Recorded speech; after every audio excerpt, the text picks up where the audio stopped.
Brothers and sisters, thank you very much for being here today. And we are here together with many other workers, trade unionists, common people that are mobilizing in the different squares and streets of Europe and of the rest of the world for this fundamental day of action for peace and democracy.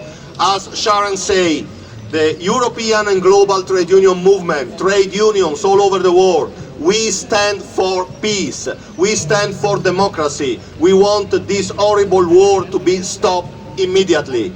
And we are called, the institutions, each and every government in the world, but particularly these two institutions that are here, the European Commission and the European Council, to do something. It's not enough to see few leaders, Macron or the President of Israel or Olaf Scholz or few others that are picking the phone and calling Mr. Putin. That's maybe important, but you know, we want a stronger, more ambitious diplomatic action to ask for a ceasefire and to start real negotiations that must lead to interrupt immediately this horrible invasion and go for peace. The European Union didn't do enough so far. They have to stand up, they have to make their voice heard, they have to play a role.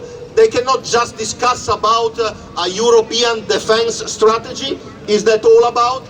We want to see a European peace strategy. We want to see these leaders really to take a lead and to go there and discuss with Russia, discuss with Putin and make the war stop. This is the fundamental demand today. But there are also other things that the European institutions and the different European governments can do. They have to open a real dialogue with Ukraine, but also with Moldova and Georgia for accession to the European Union. Everybody knows, also our Ukrainian colleagues perfectly know that this is not a fast track, this is not something that you can fix in a few days, but it's important to open a dialogue. This will give us extraordinary message for peace. The European Union has always been a project for peace and democracy. Open the door of the European Union to these countries makes an enormous meaning for them, gives protection, symbolic but not only, also very concrete in economic terms, in terms of humanitarian aid, in terms of welcoming refugees and supporting the Ukrainian population that is fighting against this war. So open the doors of the European Union to Ukraine, to Georgia and Moldova, and also scale up the humanitarian aid that the European Union is putting in place. There are resources, there is money, but it's not enough. They can do more. They can do more in terms of cooperation, they can do more in terms of humanitarian aid, they can do more supporting Ukraine in this incredible, horrible fight. And they can do more also for refugees, because it's true that an important decision was taken a few days ago to activate for the first time ever the so-called temporary protection directive that gives the possibility to all Ukrainians that want to leave the country to be welcome in the European Union. But then what? It's not just about giving them the possibility to enter the borders of the European Union. Then you need to accommodate them, then you need to welcome them, then you need to support them, then you need to give them the possibility to have a decent life for all the time that they want to spend in the European Union before hopefully soon coming back to their own countries and cities and communities. So it's important that all this is not just slogans, it's not just words. It has to be concrete action from the European Union, but also from each individual member state, including those that until yesterday were refusing to welcome any kind of refugee. Now they say, yes, of course, these refugees are welcome, but not the others, you know, distinguishing between people, discriminating people on the basis of ethnicity, of where they come from. This is unacceptable. This is inhumane. We cannot absolutely accept this. We have to tell them all refugees are the same, all migrants are the same.